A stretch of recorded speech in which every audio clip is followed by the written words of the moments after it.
Dan here, and today I'm coming to you with another blog. I'm liking doing blogs, video blogs more and more than typing out.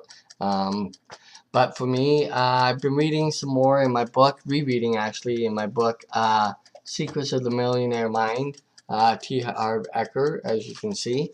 And as you can see, I've been reading it, taking notes, and looking through it and stuff like that. And in this one chapter, he talks about how give him 5 minutes and he can, tell you what your money blueprint is. And I was reading that and I was having a hard time because I'm sitting going, how does he know my money blueprint? Give him 5 minutes, but he's done this and been through it and gone through his millionaire mindset intensive and stuff where he helps people get in touch with that. But I'm looking and saying, well, how can you know what my mind, money mindset is and blueprint is when I'm not even really sure? Because in this, he talks and goes back to how, as our blueprint is formed basically from when we are young, and the programming, as he calls it, comes from, mothers, fathers, aunts, uncles, grandparents.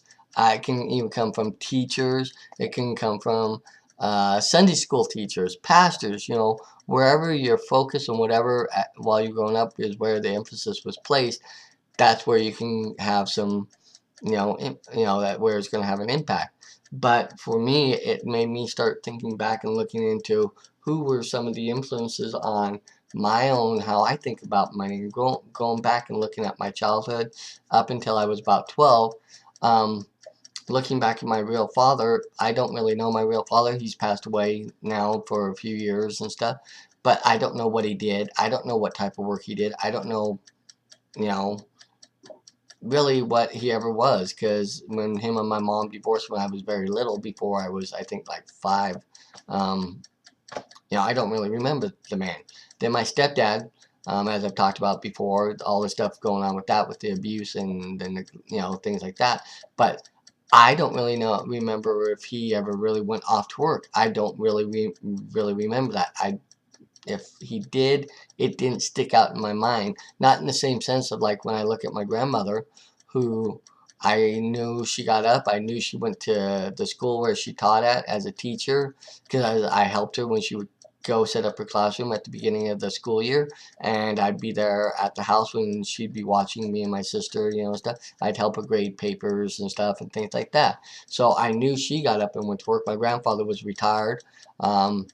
From being working for oh God, I can't remember who it is, but he worked, and he worked for a lot of years until he finally retired. And my real mom, once again, all I remember vaguely of her, most of it, is locking herself in a room for days on end, never coming out except to get her iced tea. And that's the big thing, or when she'd come out and blow up at the whole world and all of us and issues, more than what I want to go into here. But I don't remember her getting up and going out and going to a job. So what I remember is whenever anything would go on, or whenever we go do stuff or anything, it was always with grandma. It was always with my grandmother. If we went out to eat, grandma basically took us out.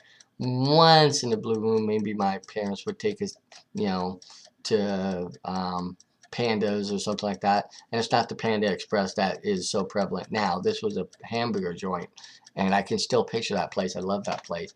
Or down to maybe the Burger King or something like that, But outside of that, I don't really ever remember, them seeing them actively engaged in the handling of money. I saw my grandmother when she would write her checks and stuff, but I never really had her show me what she was doing, or if she did, it didn't sink in, or maybe it was a quick general go over. The other thing is, coming down and living with, my aunt, who's my mom now. She showed us some things, and a little bit and stuff. I see her, but once again, it didn't get in. So my mindset, even though I'm an accountant, I deal with other people's money. I'm great with other people's money, but in handling and bringing it in, my mindset is different for me than I perceive it for other people. So in that, to have T. Harv Eker say this, it kind of really got me thinking. And as I really delved in more to this, you know, then he talks into about, how with the wealth principle, thoughts lead to feelings, feeling leads to actions, and actions to results. Well, I never really saw any real thoughts with money because of my parents and that. I saw my grandmother with her thoughts because she worked and stuff, but it didn't have that same impact, I don't think, as what my real parents did. As I'm thinking and drawing in and going back and looking back and going back to how I look at money and how it affects me. The other thing is, um, with that, I'm learning and getting a better grasp on that. When things are going good and things are okay, I tend to be okay. But when something happens or something unexpected or something out of the blue because I'm not ready for it or not expecting it, it can derail me. It can really put me on a real how's this going to be taken care of? How's that going to be taken? And I think a lot of people are like that. But I think for me, because I don't really know fully yet. I'm learning and getting a better grasp on it as I'm building and growing my business and as I'm having success. But in that sense, I'm still not quite there fully.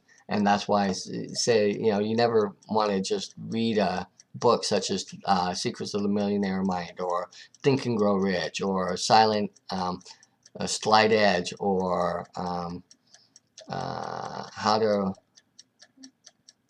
Win Friends and Influence People, those type of books, mind development books that help you grow and find, some of your inner workings and build you to help change your thought.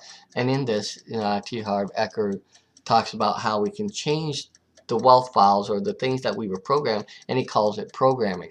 So then in turn, the programming that we once had turns into being that conditional thing. It's just conditioned. It's just normal. It's just part of our reflexes. But outside of that, we need to learn how to change that. And so in this book, I'm learning to try and think of changing and how to reprogram a thought of how I react to something or look at something or how a situation may be. Because once again, going back, and I've talked about this before, money is only a tool. It's part of how things are done. It's part of how we live.